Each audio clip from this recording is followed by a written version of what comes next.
we're doing that.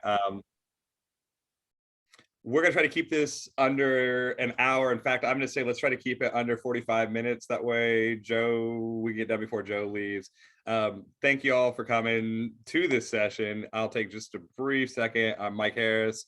I'm Wichita Southeast, and Lincoln Douglas is the reason I'm actually involved in debate today. I joined forensics because I thought it was criminal forensics. CSI. I wanted to be an FBI behavioral profiler, and had it not been for Lincoln Douglas debate, I probably wouldn't have came back and taken debate the next spring or the next fall, my sophomore year.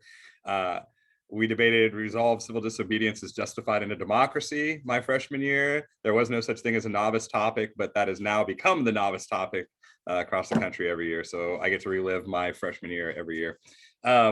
When I came to coach, I continued my love affair with Lincoln Douglas, and I met Wes because Wes has been actively thwarting the top debaters and debate coaches around the country in Lincoln Douglas since I've known him, and he has coached some of the absolute best high school debaters I've seen across any events because of their approach that they take and the way they treat the event and the way that they engage in the activity and the way they prepare for that engagement. It's just top notch. And I can't tell you, Wes is very humble. I can't tell you how many state champions he's coached in policy debate in Lincoln Douglas, but it's more than me, a lot more than me. And I've got more than most people, and I'm ready to listen to him. If you didn't get a chance last night, Megan Hageman did do a lesson on extemporaneous speaking. I'll have a video to posted too. If you want to learn about extemp, it's awesome. But tonight it's LD. So I'm gonna turn this over to Wes. Wes, floor is yours. Well, thank you. Well, I think that to open up, I think the first big question that we have to address is why should you be interested in doing LD? I mean, why should you be interested in spending your Friday evenings before forensics tournaments doing any debate event? And even once you've committed to doing that, what is it about LD, even compared to those other options, that would be things that would make it particularly interesting or worthwhile? And I've got a couple of answers to that. The first is to say that presumably, if you are coaching debate, if you've been coaching policy, you at least have some sense that debate is valuable, that it is teaching meaningful skills, that there is a competition element going on here that's worth pursuing. And so I think that those Friday night events as a whole, and if you're interested in public forum, if you're interested in Congress, and I know that Andrew's going to be talking about Congress on another night here, all of those things are just worthwhile to get involved in, is that they're all events that will help you continue to develop your students as thinkers, as presenters throughout the spring. And I would vastly encourage you, if you're not doing LD, do one of those other ones. But one of the reasons to do really any of these, I think, frankly, particularly LD, is that if you are having trouble keeping up with competition in the world of policy debate, LD presents some unique opportunities. There are also unique opportunities that don't necessarily even exist for public forum and Congress. And the first of these is, it is a single person event that I don't know about you, but I have had a number of times where I have one really, really good student that is bright, is committed, is willing to work. And when I get to policy and I'm looking at my partner pairings, I'm thinking there is nobody that I have that is going to really be an equal match with this one student. It's one of the things about being at a small school that's often true, but frankly, I think you can be at a big school and be faced with that dilemma of having a really, really good student, but there's just not that perfect pairing either in terms of commitment level or skill level or time availability. Those are just real challenges to almost any program. And the fact that Lincoln Douglas is one-on-one, you can't do that with policy debate. You can't do it with public forum. Congress, maybe a little bit more, but Congress has its own kinds of team prep dynamics to it. I think LD is your best chance to say, I've got one exceptional student. How can I maximize their ability to be as successful as they can possibly be? LD is the event that will give them their best chance, even if you don't have a team of, dozens and dozens of other elite debaters.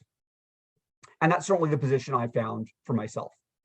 The second element that goes alongside this is that for that debater that is doing the event, it is far more manageable than policy debate. Policy debate has a crazy research load that I think we have all seen it. There are those sort of, you have all the camps that have been prepping people well in advance of the topic. You don't have to worry about that so much for LD because the topics are changing a lot.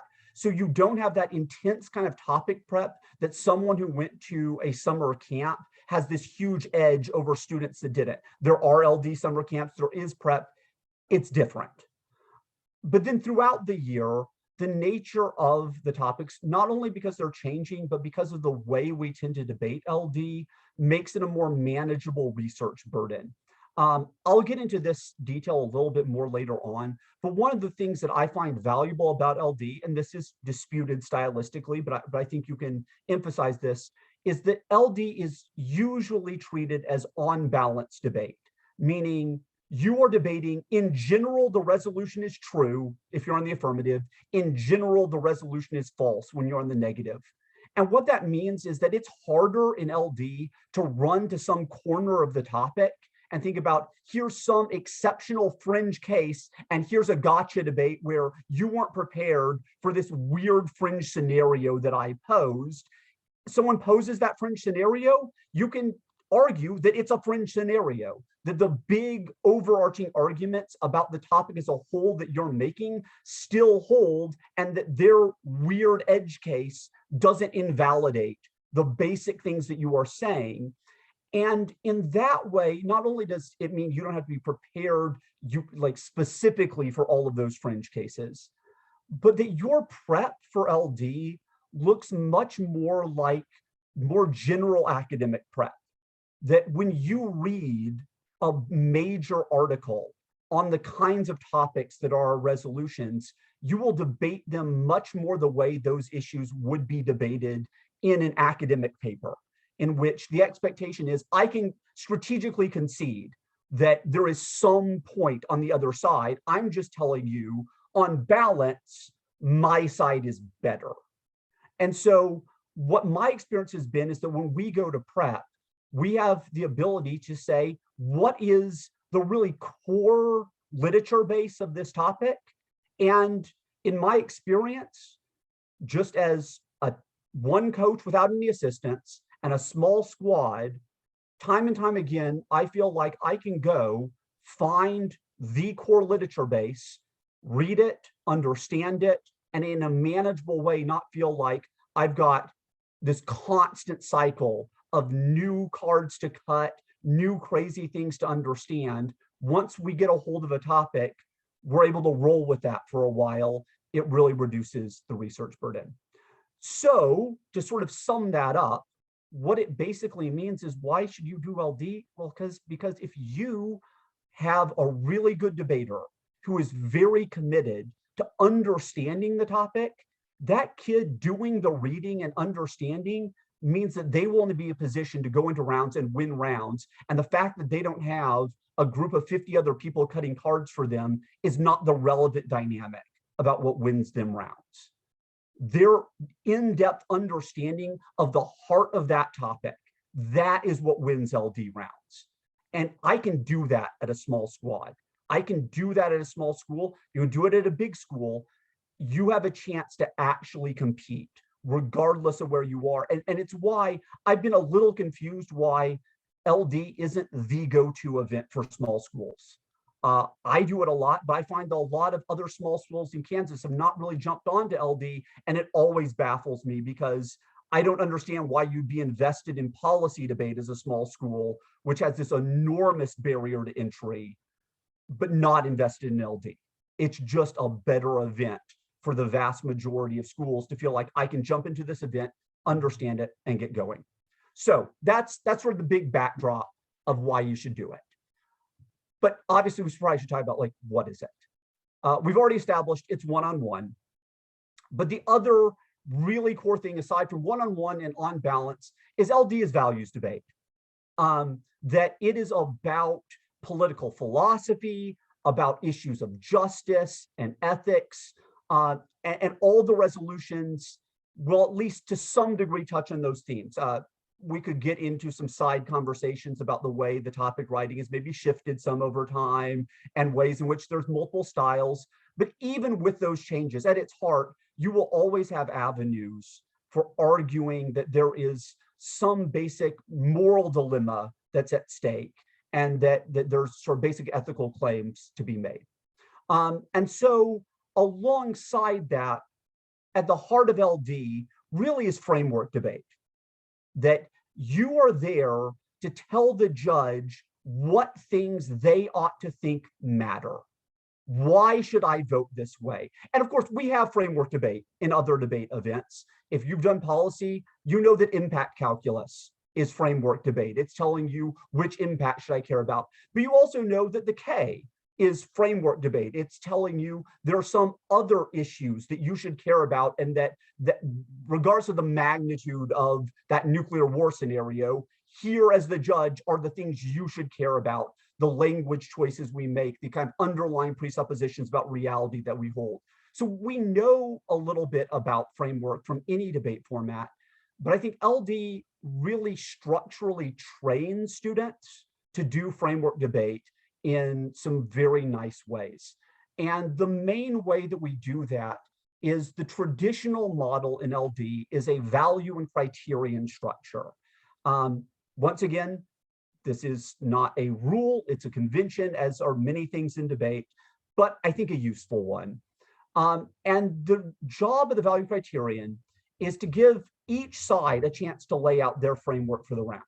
Both the affirmative and the negative will establish their value, that they say, this is the most important thing that you should prioritize in this round.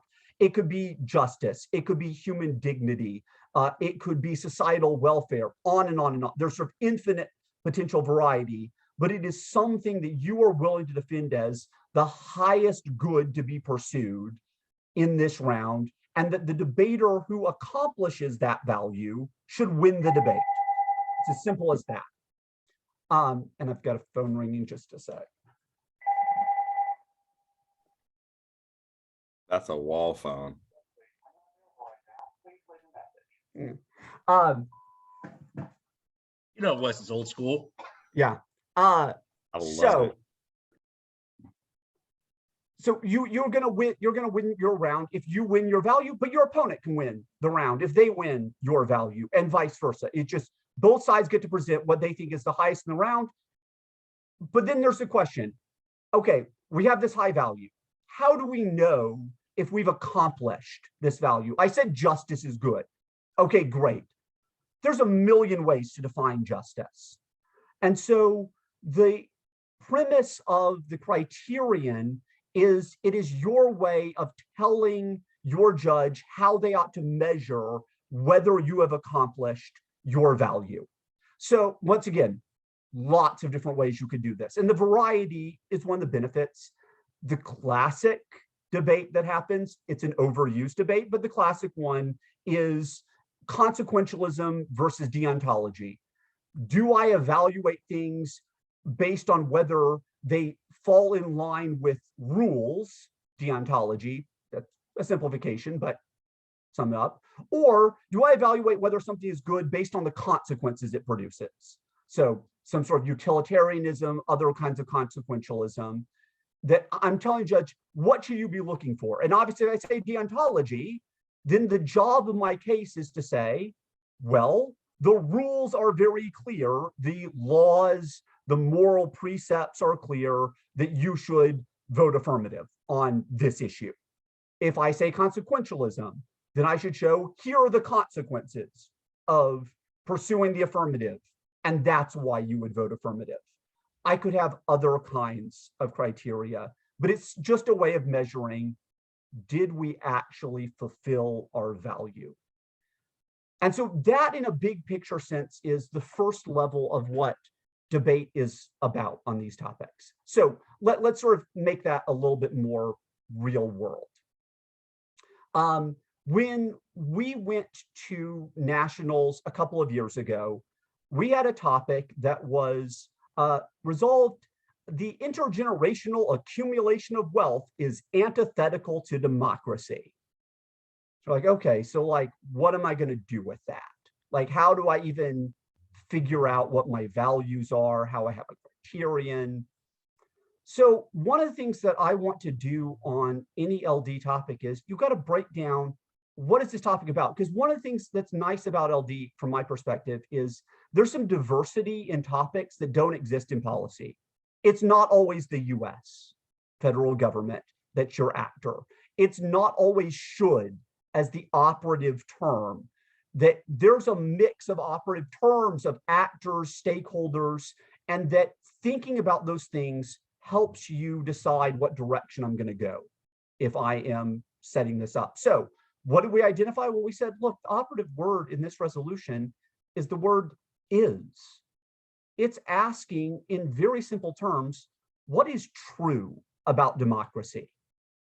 Is it antithetical with intergenerational accumulation of wealth or not? And so on both the affirmative and negative, we took a strategy that said, we're going to make truth our value. That's what the resolution is asking us about. And if you get in the habit of saying, what is the resolution asking, and framing your values in accordance with that, that's always a good step. There's other ways you can do it, certainly. That was the strategy we took. But okay, great, truth. How do I measure what is true of democracy?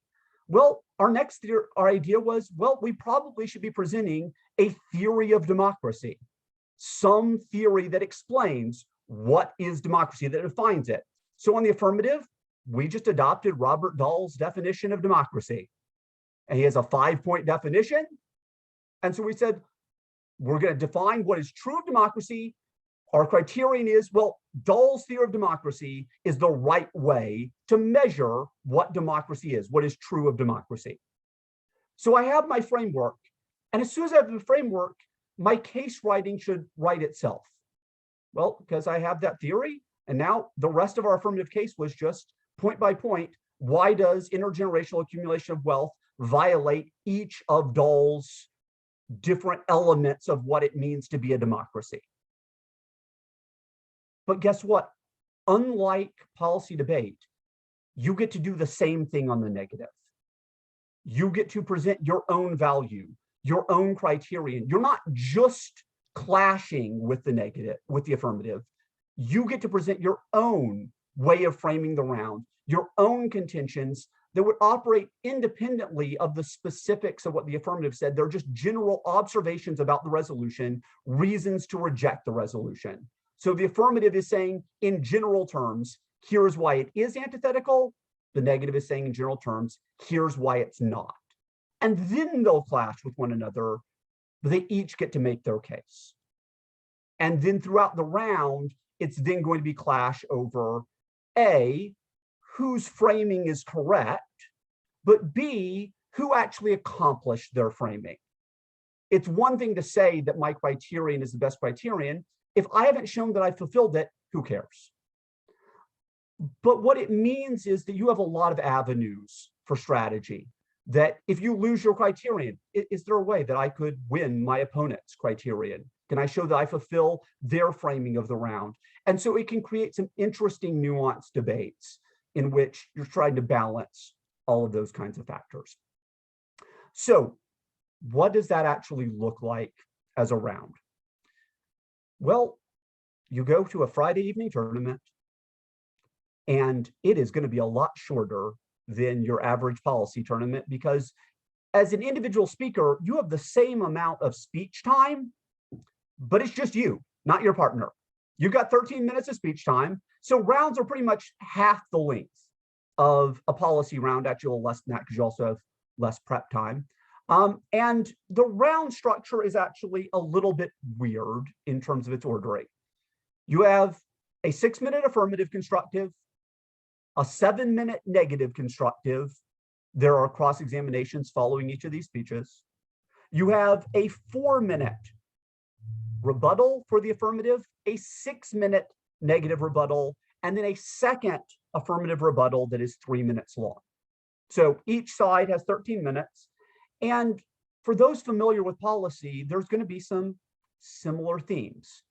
Affirmative gets first and last speech, but the negative gets bigger chunks of time that operate the way the negative block operates, where you can cram a lot in and leave your affirmative opponent with a short speech to answer a large quantity of argumentation.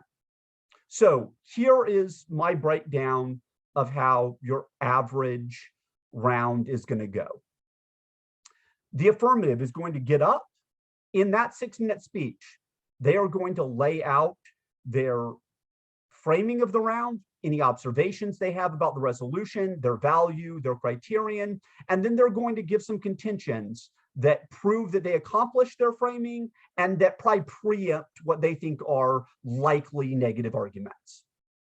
A good negative will get up and will spend maybe 2 or 3 minutes of their 7-minute speech presenting their own case, so a lot shorter, but still having framework, value criterion, at least one contention that is supporting that value and criterion.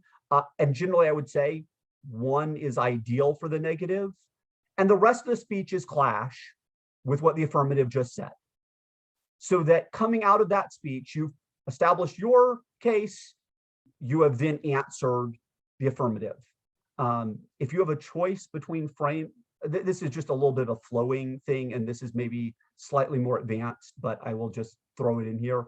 If you have a choice between on the negative, treating an argument as a additional contention or treating as an argument that you're going to place on the affirmative flow, I always tell my students, place it on the affirmative flow. It looks better for judges that you are establishing direct clash with what the affirmative said. When it's just on your flow, it feels pre-prepared, even if it's the exact same argument. When it's been put on the affirmative flow, it feels like I was clashing with the affirmative. I was interacting with their ideas, not just sort of running my own ideas that are two ships passing in the night. But I definitely would suggest you both introduce your arguments and clash with the affirmative. That's going to leave a good negative constructive leaves an affirmative with a 4-minute speech where they've got to cover ground quickly, make smart decisions, really condense the round into the core issues and answer them successfully. Then the negative has a 6-minute speech in which they will once again do line by line, just as the affirmative just done line by line. The last 2 or so minutes of that negative speech should probably just be voting issues. That one of the big things for successful LDers is crystallization of the round into 2 or 3 big voting issues. We say, this is what this round has been about. Here's why I'm winning the biggest, most important arguments of the round. So in this sense, dropped arguments matter in LD, but maybe a little bit less than in policy, because so much of the task of being a good LDer is about framing the round. It's about telling the judge, these were the arguments that mattered versus these other arguments that were more peripheral.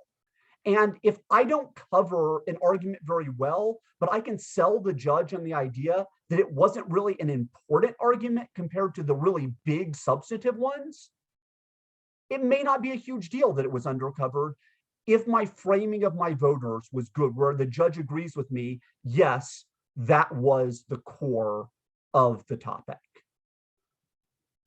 Likewise, for the affirmative, you may do a little bit of line by line in that final rebuttal. That final speech is also largely going to be voting issues. That the end of the negative rebuttal and most, if not all, of the second affirmative rebuttal are really about crystallizing that round, figuring out what were the big issues, why am I winning those issues, why as a judge should you care about these arguments, anything that you can do to frame the round to say, here were the important issues, here's why I won them. And probably your discussion of the framework arguments each side made, the value criterion each side made, why you're winning those, is going to be at least part of that conversation. But otherwise, you have some flexibility as a debater to figure out what were the big issues, or what were the issues that I was winning, and can I sell the judge the things I was ahead on were in fact really, really important, even if maybe they weren't all that central. But that dynamic of figuring out what was important, what am I ahead on, how can I sell the judge on why they should vote for me, is really the heart of what you're aiming towards for the entirety of that round. And there's whole things that could be said about case construction and thinking about how can I plan to write my case in a way that's getting me to the voters that I want to be going for at the end of most rounds. But that basic skill progression is really what you're looking for in LD rounds. So one final sort of note before I think really open just for some questions is to talk about that philosophy side. Clearly, when you have something like a value criterion, understanding some political philosophy, some ethics, some social contract theory, deontology, consequentialism, those are important kinds of ideas that get transferable year over year.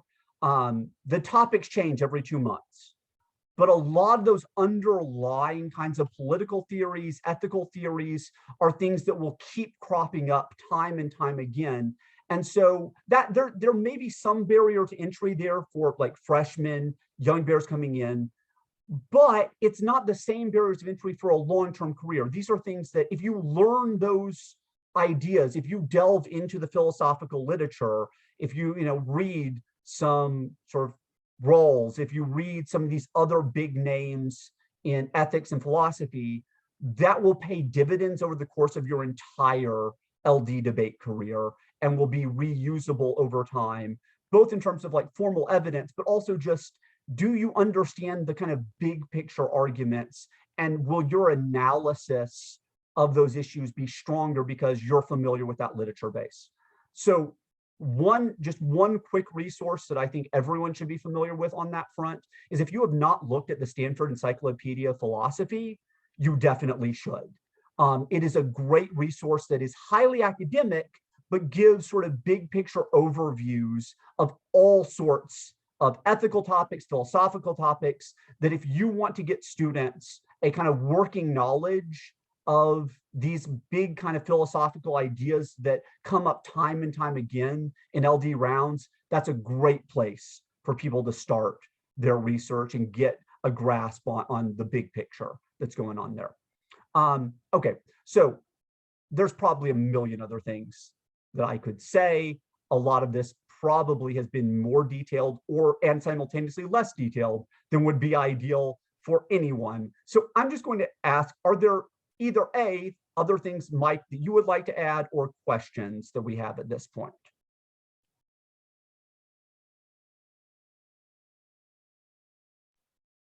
I'm not going to add anything. I think questions, if Joe has any questions, that'd be great. I mean, I'd be happy to interject things, but I like to listen to you. Like I said, I'm curious. I have some other sort of like random things I can mention, but yeah, I'm curious what Joe's perspective is as the new guy in the room of this event. What questions do you have after this? Like, what are you left with? What's missing in the puzzle?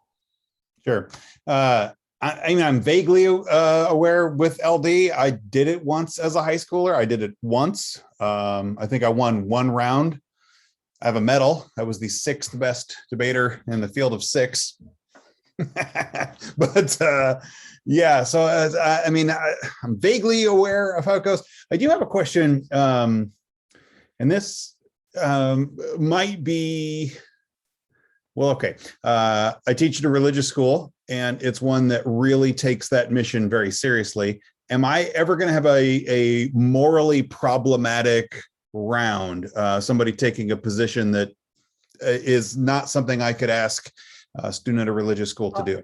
So my experience also as a teacher at a religious school, that has not been my experience. That I have always found that the framing of the topics tends to be broad enough that you have options available to you in terms of how you are arguing them. But of course, that's also why the framework questions are so important. If you think creatively about what is this question really asking us, what are the underlying assumptions that we're bringing to this that maybe should be challenged? I've always found that there are angles on this that give you a fair amount of flexibility, where there's multiple avenues to debate either side of any of these resolutions. And in fact, I would even go a step further, and I would argue that as a teacher at a religious school that cares about these issues, of all people, those are the schools that say, in theory, your curriculum is expecting students to be aware of precisely this world of argumentation, of being prepared to have exactly those debates. So as a practical avenue for students at a religious school to say, what have I learned about ethics? How do I actually know how to apply that into the real world? Do I know how to engage with those debates and understand those arguments in a deep and nuanced way? Is, I think, particularly valuable in many ways at coming out of a religious school. Yeah, I was going to echo that. It's having spent 3 years as the director of a 5A Catholic school, although considered the liberal of the two in our city. But you know, I thought our kids, one of the advantages and one of the reasons I love doing Lincoln Douglas at Capen was the kids already could wrap their heads around the concepts that we were presenting. We're like, it's a struggle for students that don't have a value-based upbringing, and those haven't been central themes in their home, and they haven't attended church. Like, this whole way of looking and conceiving the world is much different. For the kids with a religious school upbringing, this is a very natural thing, and it is truly, like, as Russ was talking about, the deontological nature of the discussion. It's all about duties and obligations, which is the centerpiece of the religious school. And I would just add one other thing, and that is, I always told my kids, and I still tell my kids now that I'm not in a religious school, I'm never going to ask you, and we're never going to take, I told administration this too, we're never going to have kids take a position that is contrary to the morals and values of the school like that. And I don't remember a time where there was a position where we were ever having to. In fact, yeah, it's just far from an issue for us at any time. Joe, do you want the policy debate side of this and why you should do LD? It's really, really simple. It's just arguments, man. It really is. Interacting with these arguments, if policy is your end game, there's no better, in my opinion, there's no, besides extemp, there's no better second semester event than LD. One, you're on your own. So if Wes and I are colleagues during the season and Wes and I bail each other out, Wes isn't there to bail me out anymore. All right. So that really kind of, what I've seen, the cocky debater that's like, yes, I am God's gift to debate. They find out very quickly they are not, because they go to a tournament and they debate Trinity A, Trinity B, Southeast A, Southeast B, and they go, oh, wow, hadn't seen these kids in the policy season and they're still really, really good. The second thing is that framework stuff that you do with, it's just arguments. Like I said before, you know, you don't get this thing, so you don't solve. And trust me, as a policy debate hack, and probably my strongest event that I coach besides Congress, when I started coaching it with Mike, I just took it from the, hey, they're arguments, just answer some arguments. And if you just treat LG as, I got to answer some arguments, and then pick up the nuances that Wes and Mike are putting down, you'll come along for the ride. It'll be really, really, really easy.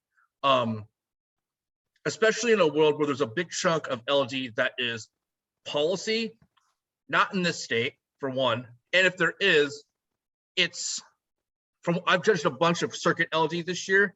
I will tell you right now, it is 2 to 2.5 years behind the policy trends that happen. And in some places, even more so.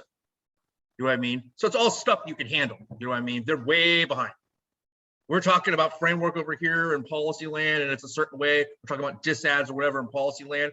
It hasn't gotten to LG yet because they still got to do the other thing and figure that out. But yeah, I used to be like a lot of other people, like no Congress, whatever. I am 1,000,000% a fan of LG, and I'm not going to know all the arguments, but if you know how arguments work, jump in for the ride. You'll figure it out. I mean, I never did LD in high school. You only took 6. At least you did it once. I didn't even do it once. I was stuck doing Congress every weekend. So definitely, if it's something you're thinking about and you're hesitant because I'd never done it before, you've coached arguments and debate before. And as a policy coach, it's completely worthwhile and something to add to. I know you said you had a kind of a smaller program for forensics. It's a bit more intimate. This is that one-on-one time that you want with those debaters you want to come back. And maybe this is the last I would say, and this goes to both the analyzing the resolution and doing the research. My class, when it comes to LD, I run basically like a graduate seminar. We're not there really to be thinking first and foremost about some kind of competitive debate, jargony, technique-driven thing. My first concern is, what does the literature say? Do we understand the resolution? Do we understand the question it's asking? And do we understand what the literature is saying? I think it's hard to approach policy debate that way. Just if I'm being honest, I think it's hard. I think that most of our rounds don't actually become about what the literature is actually saying. But in my experience, if I get kids to understand the literature and they walk into that room knowing what the literature says, they can win rounds. And they can win rounds at state level, they can win rounds at the national level, doing exactly that. And so I believe in it for that reason educationally, but I also think that in practical terms, I could tell you some of the technique stuff. But if you know how to talk to a kid to say, let's look at this resolution, let's break it down. What is it asking us? Why is it asking this question? Who are the stakeholders? What's going on in this issue? Why would there be a moral dilemma around this issue? What does the literature say about this? What are the arguments people are making? If you're able to have those kind of conversations in a classroom, and you've had those conversations for several weeks and your kids have just delved into it, it turns out you don't have to cut that much evidence. You have to cut some major piece of evidence, but the thing that's winning you the rounds isn't the evidence. The thing that's winning you the rounds is you had those discussions and that kid knows what this topic is about, knows what that literature base is saying. Tell me about the threshold for entry on this. I do have a small squad. I've got 7 kids. They are all novices. I think it's easier than policy by far. Okay. That the kind of jargony, here's how you I mean, yes, you have the value criterion structure, but really even that I think is not that hard to understand. It is what's important? How do we measure it? Mm-hmm. And in my case is, did we accomplish this thing I said we should be measuring? That's okay, not all that complicated to understand. That's pretty straightforward. Trying to figure out the nuances of how disads and counter plans are set up. I mean, there is so much less jargon, so much less that technically, did I structure this argument correctly is not what's driving LD. What's driving LD is, did I see the big picture clearly? And did I make arguments that pushed us towards answering those core big picture questions that exist around this resolution? Okay, so I'm not looking at a huge philosophy burden for at least a point of entry.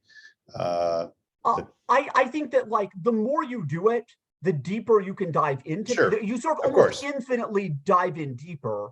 But if you can get kids to have a basic, just as I said, that deontology versus consequentialism debate, if they just know that debate, that gets them the vast majority of the way there for the entry level of doing LD, of knowing, oh, you could evaluate things based on consequences. You could do stuff based on saying there are moral rules that we're supposed to follow.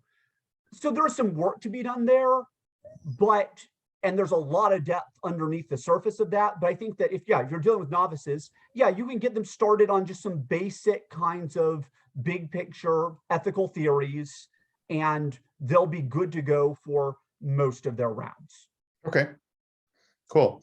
And actually, I do need to wrap it up. I got to go pick up a kid. So, well, I appreciate you coming around. So hopefully, and if you do have any other questions at any point, I am always happy to talk some LD. So